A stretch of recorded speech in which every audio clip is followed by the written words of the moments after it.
Bonjour et bienvenue à une nouvelle émission de Visage de l'Unité. Visage de l'Unité qui a pour objectif de présenter des personnes qui œuvrent au sein de l'une des communautés de l'unité pastorale de la Croix-Glorieuse. Et c'est pour nous faire découvrir ces gens que l'on côtoie semaine après semaine ou bien qu'on apprend à connaître parce que ce sont des voisins, peu importe de quelle communauté que vous êtes. Alors aujourd'hui, je suis au sous-sol de l'église Saint-Esprit en compagnie d'un couple de deux personnes et c'est pas pour rien qu'on se voit dans ce cadre-là.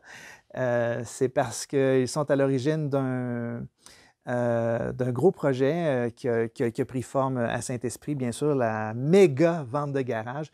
Mais avant de parler de ça, bien sûr, on va d'abord les accueillir puis aussi apprendre à mieux les connaître. Alors donc, je vous présente Raymonde. Bonjour Raymonde. Bonjour. Et Michel. Bonjour.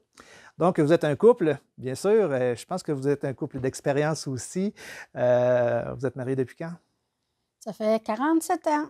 Eh oui, en 73, effectivement. Michel, tu me disais que, dans le fond, toi, tu es comme un paroissien de souche, parce que dans le fond, tu es né ici sur le territoire, ici même à Saint-Esprit. Oui, tout à fait. Alors donc, je suis à ma 70e année. Donc, ça fait 70 ans que je demeure dans la paroisse Saint-Esprit. Sur la rue Forêt, donc à quelques pas de l'église ici, mon Dieu, j'ai 62 ans de vie sur la rue Forêt. Alors oui, je connais un peu les allées, les rues et les lieux de la paroisse Sainte-Marguerite-Bourgeois. Et même l'histoire jusqu'à un certain point, parce que dans le fond, tu as beaucoup vu la paroisse évoluer ici. Hein? Absolument. La première église, j'ai vu la construction de celle-ci et les rénovations qui ont été apportées par la suite, les premières messes qui ont eu lieu au sous-sol, là où nous sommes actuellement. La première messe de minuit a eu lieu ici. OK. Oui, parce que l'église en haut n'était pas encore terminée. Alors, le curé de l'époque avait installé des chaises ici. Il y avait un théâtre juste derrière nous. Et c'était ici qu'a eu lieu la première messe de minuit de la nouvelle église, là, suite à l'abandon de la première, là, qui était désuet, là, qu'il fallait faire un changement majeur. Merci. Raymonde, originaire de Sherbrooke? Oui, Oui. Originaire de Sherbrooke. Je suis dans la paroisse, moi, ça fait, Michel et moi, on s'est connus en 69 et on s'est mariés en 73 et depuis ce temps-là, je suis dans la paroisse. Marié, des enfants? Mariés depuis 47 ans, on a 2 enfants, un garçon, une fille, puis 2 petits-enfants. Ouais. C'est bien. Un de 20 ans et l'autre, Brittany, elle a 10 ans. Donc, si vous êtes impliqué depuis vraiment nombre d'années ici, je pense que vous vous êtes impliqué de différentes façons. Peut-être nous dire un peu quelles ont été vos implications, j'allais dire, dans le temps, là, et puis par la suite de dire, bien, aujourd'hui, vous en êtes où comme implication rendue à votre âge? Donc, vous avez réalisé quoi au juste comme implication ici? On en a eu beaucoup. On a toujours été impliqués, Michel et moi. Servir la messe, faire des lectures. Moi, je fais partie de la chorale depuis des années. Je fais partie du comité de liturgie, comité d'animation, le conseil de pastoral, puis c'est sûr, la vente de garage, là. Mais on est impliqués. Quand on nous demande quelque chose, on est là. C'est bon, Michel? Effectivement, bon, moi, écoute, considérant que j'ai plusieurs années dans la paroisse, alors, j'ai été servant de messe au tout début, à l'époque où il y avait des enfants de chœur qui étaient avec comment dire, le costume, l'aube, pardon, oui. Et on avait un groupe de jeunes à l'époque qui prenait place dans un local à côté ici, ça s'appelait les JAD, les Jeunes Amis Dynamiques. C'est un groupe de jeunes qui faisait plein d'activités. On a organisé des tombolas, on a fait des voyages à l'Expo 67, on s'est rendu à Québec pour le Carnaval de Québec. On voyageait en groupe. On était un groupe d'environ 70 à 80 personnes.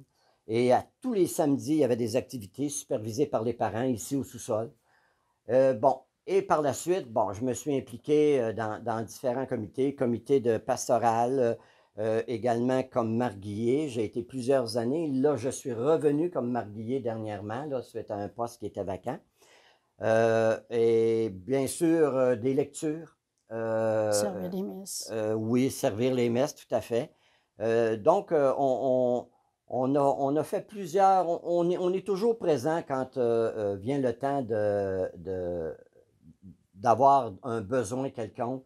Normalement, on essaie d'être présent là, pour supporter puis aider à la communauté. Mhm. Et là, ici, nous sommes à un endroit qui est, j'imagine, vous avez passé de nombreuses d'heures aussi. La méga vente de garage, ça a commencé à un moment donné à quelque part.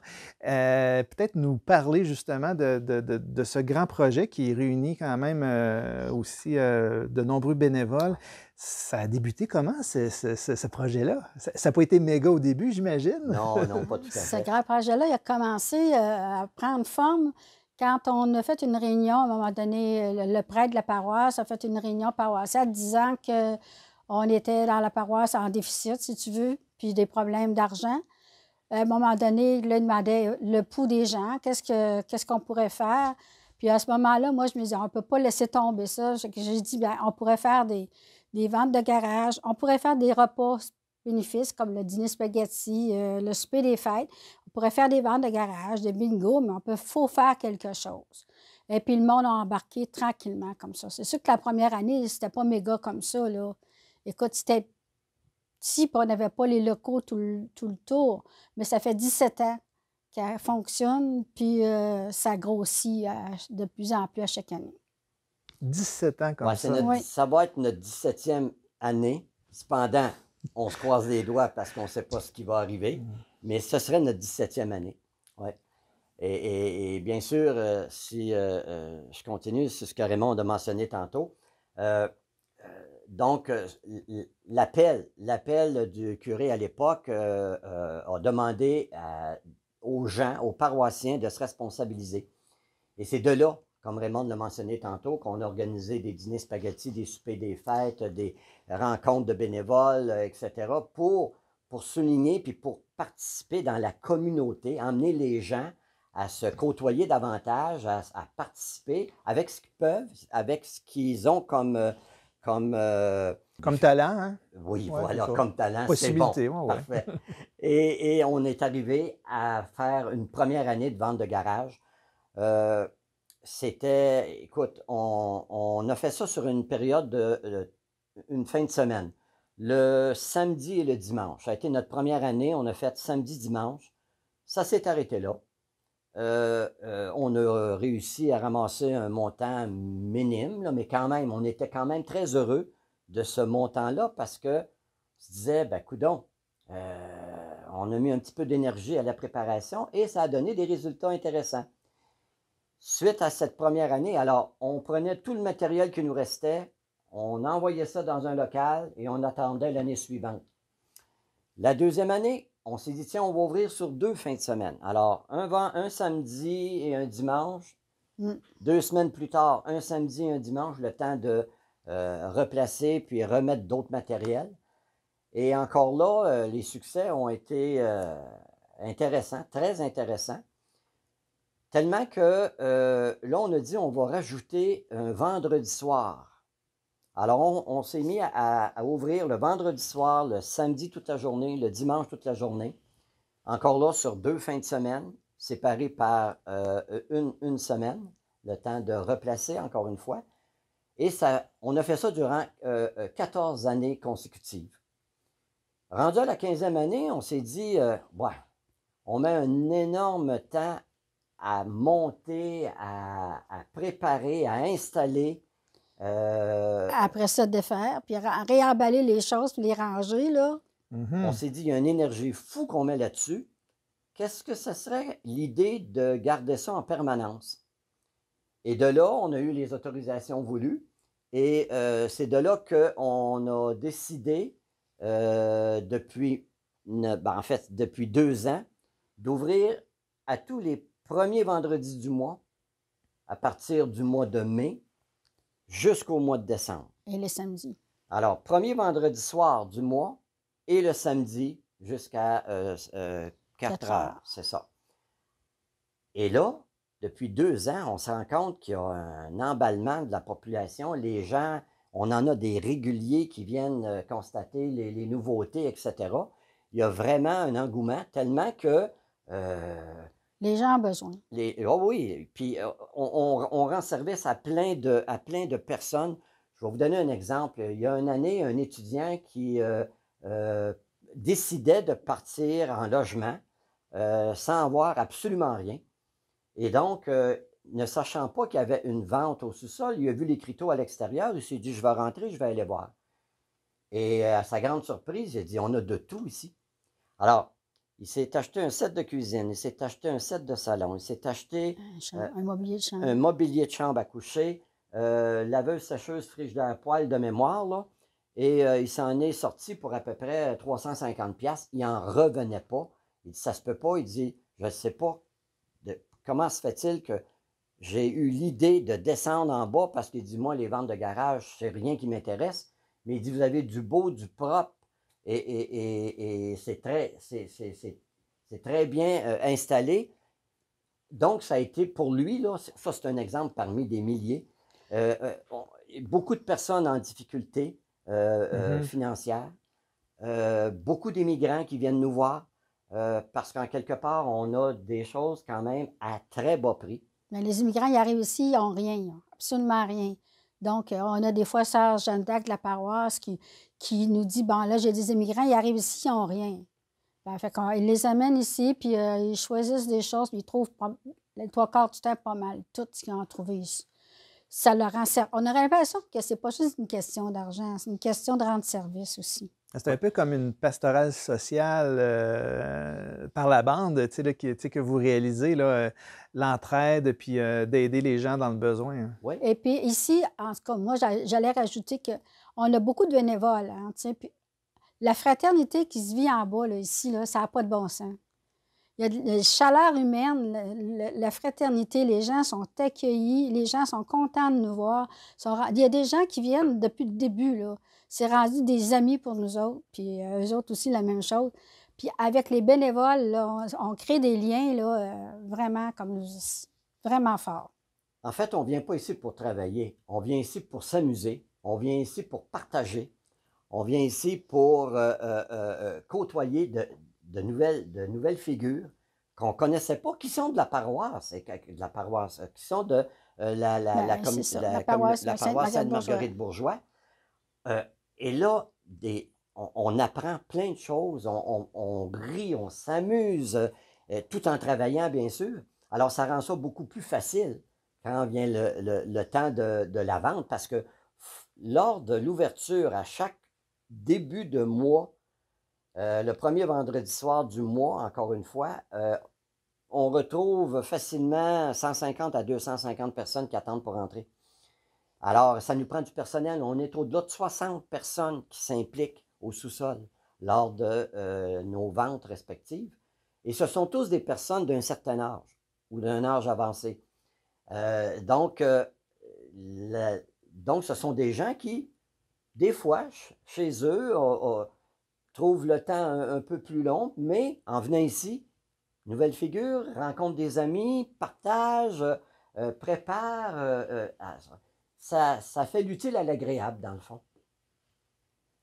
C'est un projet qui rallie. Je trouve ça vraiment intéressant parce qu'il y a ça, on est parti d'un besoin, puis par la suite, ça répond aussi à d'autres besoins. Oui. Autant les familles immigrantes, les étudiants, parce qu'ici, c'est une place aussi où résident beaucoup d'étudiants. Oui. Et en plus de ça, bien, ceux qui sont les maîtres d'œuvre derrière ça, bien, vivent aussi une belle fraternité. Absolument. C'est vraiment super. Ouais. J'imagine que la majorité des bénévoles viennent de la paroisse, mais est-ce qu'il y en a aussi un petit peu des amis, des frères et sœurs ou des gens de l'extérieur? Il y a beaucoup de la paroisse. Il y a des amis aussi. Oui. Puis il y en a même qui viennent d'ailleurs, là, que c'est des amis de nos bénévoles. Ils disent « Hey, j'aimerais ça, moi, l'aider. » Fait qu'ils viennent. Tu sais, on n'a pas juste du monde de la paroisse, là, Non, mais non. beaucoup de la paroisse, il y en a. Je vous dirais 75% viennent de la paroisse. Mais nous autres, on a plusieurs amis Ouais, on a des gens qu'on a connus lorsqu'on était jeunes dans la paroisse ici. Je pense entre autres à celui qui est responsable au niveau des livres. On a jeunessé ensemble. Il a entendu parler de la vente. Hey, ça m'intéresserait d'aller vous donner un coup de main. J'ai d'autres amis qu'on a comme amis communs et qui viennent régulièrement lors de la vente nous aider. Et c'est ce qui fait qu'à peu près 75%, c'est de la communauté de la paroisse Sainte-Marguerite-Bourgeois.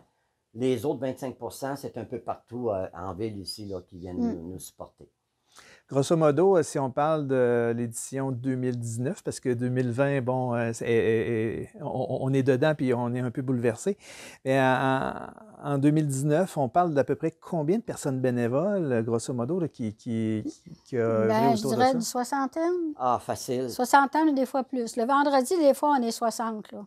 Ouais, le vendredi soir, on est à peu près ça, une soixantaine de personnes là, qui, voyons, à offrir, à emballer, donc à offrir effectivement le matériel en place. Mais tout au cours durant le mois, alors là, il y a des gens qui viennent quasiment toutes les semaines, quasiment tous les jours. Oui, parce qu'il faut le déballer, ces affaires-là qui sont dans les boîtes, là. Il faut les laver, les étiqueter, il faut les placer. On les place toutes par département, si tu veux. Fait que ça prend du monde aussi, Il faut là. les vérifier, savoir si ça ne fonctionne pas, etc. Fait qu'on a quasiment, je dirais, là, un bon 3 semaines là, avant la vente. Il y a toujours du monde ici, des petites abeilles qui travaillent un peu partout. Oui. Je vous donne juste un exemple. On a une personne, pour ne pas la nommer, Lynn, elle reçoit le matériel. Alors, elle reçoit le matériel, elle regarde si le matériel est potable, si c'est vendable, si, bon, sinon, on le met de côté, etc. Donc, et elle prépare des boîtes, exemple des boîtes de vaisselle, des boîtes pour ce qui va dans tout ce qui est pour la quincaillerie, des boîtes pour les vêtements, des boîtes pour les jouets, etc., etc. Donc, elle nous prépare déjà ça. Elle nous amène les boîtes sur place et lorsque les personnes viennent à la préparation, ben, ils n'ont qu'à ouvrir cette boîte-là. Ils savent que ça va aller dans une telle allée, un tel endroit. Elle doit mettre pas loin de minimum 600 heures par année. Juste elle, dans cette... à recevoir le matériel, là, elle met facilement 600 heures par année. Donc, il y a beaucoup, beaucoup, beaucoup d'heures qui... Ça prend des gens qui, tu sais, comme Danielle Maréchal. Danielle, elle est dans la cuisine là-bas, puis elle lave. Elle lave tout ce qui est mal propre, qu'il faut qu'il soit propre. Disons, parce qu'on ne met rien de sale sur les tables. On essaie, en tout cas. Et puis, elle nettoie tout. Elle passe sa journée à laver de la vaisselle, des chaudrons, n'importe quoi, à décoller des vases. Puis, elle nettoie ça, puis elle le fait avec elle, c'est ça qu'elle aime faire. Mais elle rend service à moi aussi en faisant ça. C'est pas tout le monde qui veut laver la vaisselle, là. Et il faut aller chercher le matériel aussi. Ben oui. Parce que... Première étape, hein? Première étape. Le matériel, plusieurs personnes, heureusement, viennent nous le déposer aux portes de garage ici. Lorsqu'ils nous appellent, on leur dit, vous pouvez passer ou vous pouvez laisser le matériel aux portes de garage. On va voir à le récupérer 2-3 fois par jour facilement. On s'approche pour s'assurer qu'il n'y a rien qui est laissé à la porte de garage. Mais j'ai deux anges, je dirais, qui sont Jacques et Alain, qui m'aident pour aller chercher le matériel. Donc, les gens m'appellent, je déménage, on s'en va en résidence, on s'en va, on vend notre maison. Y a-t-il moyen que vous veniez chercher ce qui nous reste comme meubles et comme effet? Alors, on s'organise pour prendre le temps voulu puis aller le récupérer. C'est très exigeant. On est des personnes rendues à un certain âge qui fait que on n'est pas des déménageurs. On n'a pas les bras de déménageurs, il faut bien s'entendre. Et donc, alors, il faut aller chercher le stock.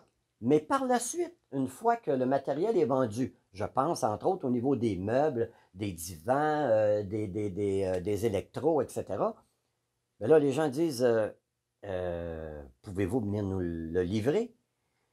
On essaie dans la mesure du possible que les gens aient les personnes voulues, puis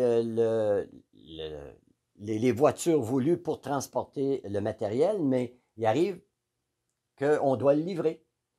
Donc, encore là, Alain Jacques viennent et Carole également, on s'organise pour aller livrer ce matériel-là. Mais c'est rendu qu'on limite au premier étage. Parce qu'il y a eu des années où on était peut-être un petit peu plus en forme et on se permettait de monter jusqu'au 3e, 4e étage. On le fait plus maintenant. Monter un divan-lit au 3e étage, c'était difficile. Oui, j'en doute pas.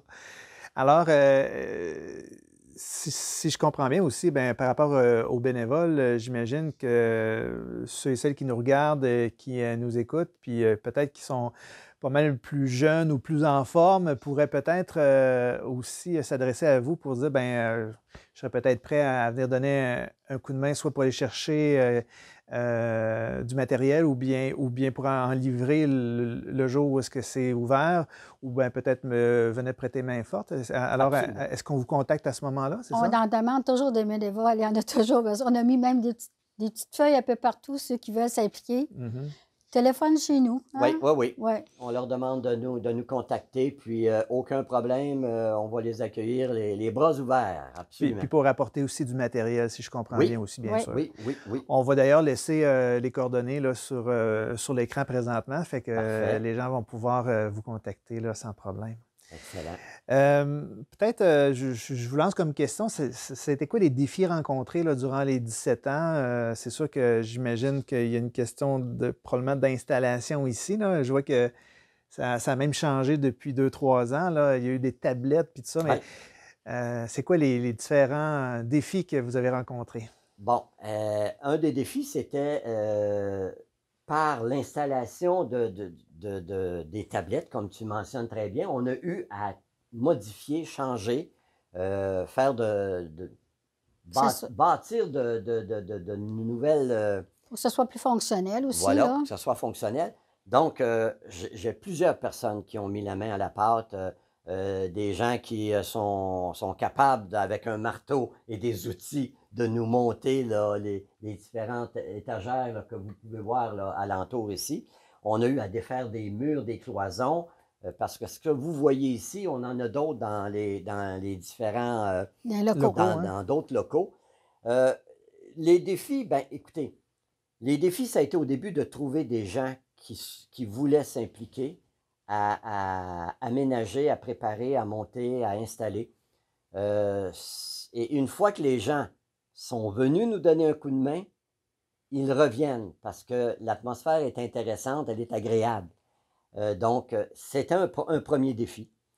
Défi, il reste au quotidien, c'est de trouver des bras pour aller chercher le matériel qui est de plus en plus lourd. Et donc, ça aussi, c'est un défi qui est au quotidien. On a également d'autres défis. C'est que actuellement, on a eu comme un bon défi, c'est qu'à un moment donné, ça devenait de plus en plus lourd pour Raymond et moi à tout voir.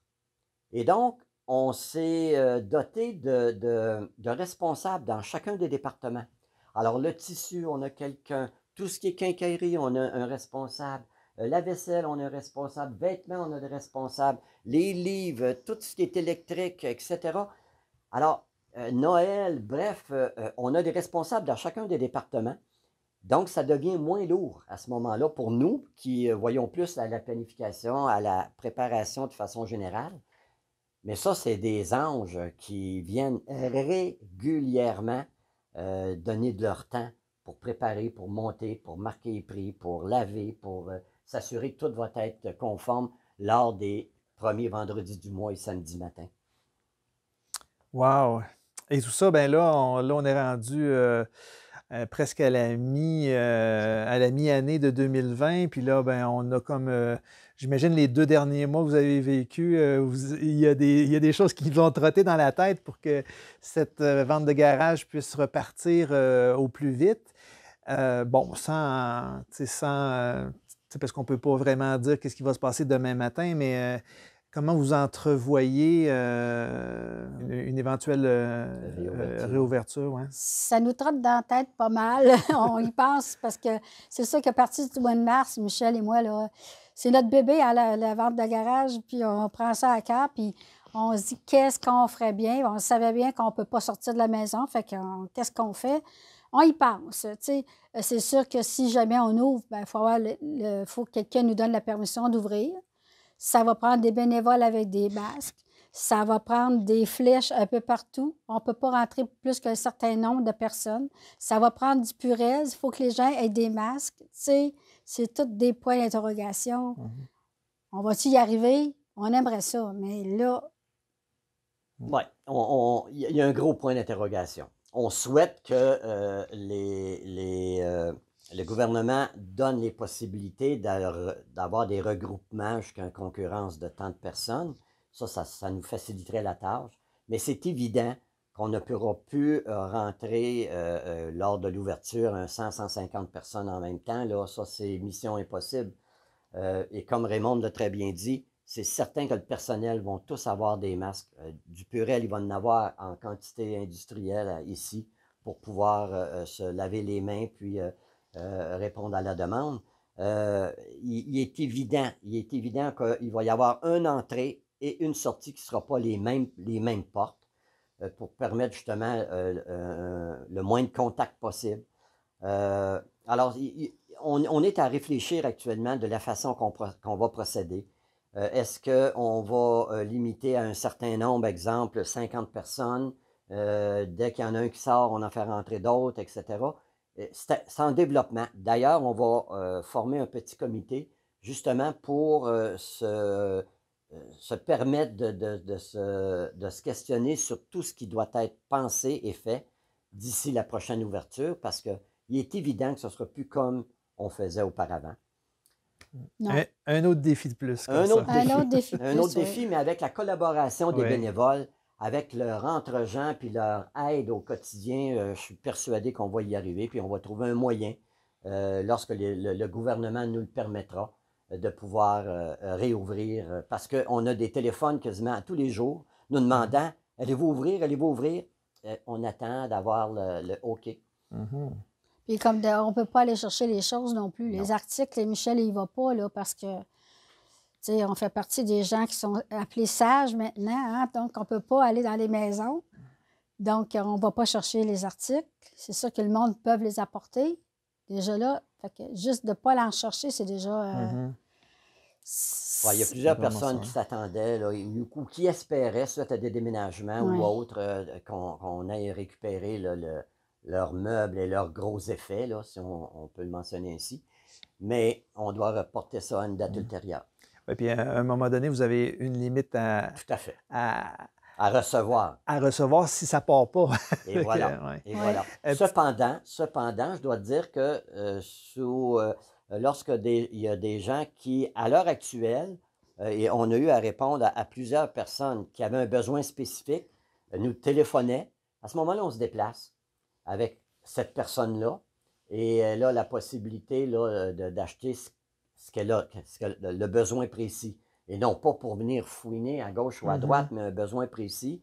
À ce moment-là, on est accessible, Raymond et moi, là, pour pouvoir combler le besoin de ces gens-là. Une personne ou deux à la fois, là, c'est sûr qu'on n'ouvrira pas au public, non, là, on ne peut pas. Mais si on peut rendre service de ce côté-là, on le fait. Donc, au niveau de la vente de garage ici, j'imagine bien sûr que ça crée des revenus qui aident aussi. Là, donc, ces revenus-là, c'est au niveau de la paroisse que ça permet d'aider? C'est au niveau de la paroisse Sainte-Marguerite-Bourgeois, bien sûr. Alors, ça aide, dans le fond, à entretenir les lieux, nos deux lieux de culte. Ça aide au chauffage, ça aide à l'entretien, ça aide à l'électricité, etc. Dans le fond, ces revenus-là nous permettent également de garder une réserve pour éventuellement des projets majeurs tels une toiture. On sait que c'est... Pour des imprévus. C'est ça, pour des imprévus, effectivement, tu as raison. Pour des imprévus, donc on essaie d'avoir une réserve pour survenir aux besoins futurs qui pourraient arriver, là, entre autres, un exemple, une toiture, changer le système de chauffage, etc., etc. Raymond, Michel, qu'est-ce qui vous motive à vous engager comme ça? Parce que faut vraiment il y a certainement une motivation de fond là, qui font que depuis des années, vous vous donnez à fond au travers de ça. Il n'y a rien qui vous oblige à faire ça. Peut-être que vous auriez pu dire, bon, ben à la retraite, je me la coule douce, mais il y a quelque chose qui vous pousse à avancer. C'est quoi? Ben, écoute, il est clair qu'on tient à notre communauté, on tient à la paroisse Sainte-Marguerite-Bourgeois. On est des catholiques croyants. Et donc,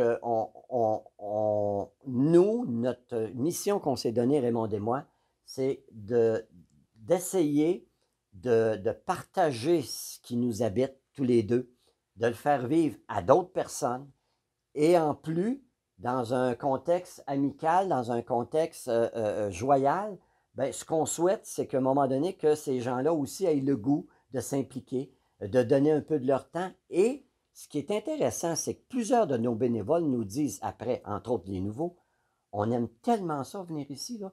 Moi, là, je m'ennuyais un peu à la maison, et là, maintenant, j'ai une raison de vivre, j'ai une raison de m'impliquer, et pourtant, ce que je fais est peu, mais c'est pas peu, c'est énorme. Tous ces abeilles-là là, qui travaillent là, d'arrache-pied, là, peu importe ce qu'ils font, c'est un plus pour nous à l'intérieur ici. Et c'est, dans le fond, en haut, évidemment, on a la possibilité de se regrouper ensemble pour vivre notre foi, mais également à l'intérieur, dans le sous-sol, cette foi-là se partage également. Cette foi-là se vit au quotidien. Je ne sais pas, Raymond, si... Ça commence en haut. Moi, ça commence à l'église, c'est sûr, parce qu'on a la foi. En tout cas, moi, j'ai la foi, j'ai une grande foi, Michel aussi. Et puis moi, juste le fait d'entrer dans cette grande maison, pour moi, c'est important. Puis la communion qu'on a avec les gens, ça aussi, c'est important. Puis moi, je me dis, pour moi, en tout cas, recevoir, des fois, j'ai de la misère à recevoir, mais donner, ça fait partie de mes priorités. Donner aux autres ce qui est important, donner aux autres juste de l'amour, juste de la fraternité, juste rendre service, pour moi, c'est important. Fait qu'on a toujours eu cette option-là, comme ça. Fait qu'avec la vente de garage, bien, on parle toujours de la vente de garage, excusez, là, mais ça se retrouve aussi avec les gens à l'église. Mais ici, c'est ça. La fraternité, on l'a. On a l'impression de donner, on a l'impression de rendre des gens heureux. Nous autres aussi, ça nous rend heureux là-dedans. Fait que, de voir qu'ils sont heureux. De voir qu'ils sont heureux. Ouais. Puis moi, de donner, ben, en tout cas, pour moi, c'est ma priorité. Ouais. C'est de l'amour ou donner autrement, donner dans un simple petit geste, mais c'est important. Et on a toujours été au public. Raymond et moi, on a toujours, elle a travaillé autant que moi au public. Alors, ça nous manque un peu, ça. Et donc, ici, on a cette possibilité-là de revoir des gens et lorsque nos fins de semaine de vente, on retrouve plusieurs personnes qu'on voit. Ah, comment ça va? On se permet de partager, de s'assurer que tout va bien pour eux, etc.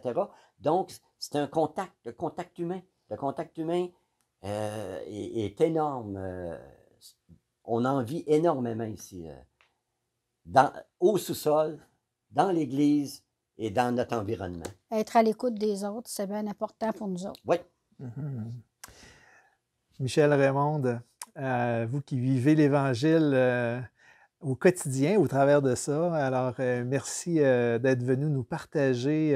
En réalité, c'est plutôt nous autres qui entrons ici pour ce partage-là de qui vous êtes, puis aussi de votre implication au sein de la communauté avec, entre autres, la méga vente de garage.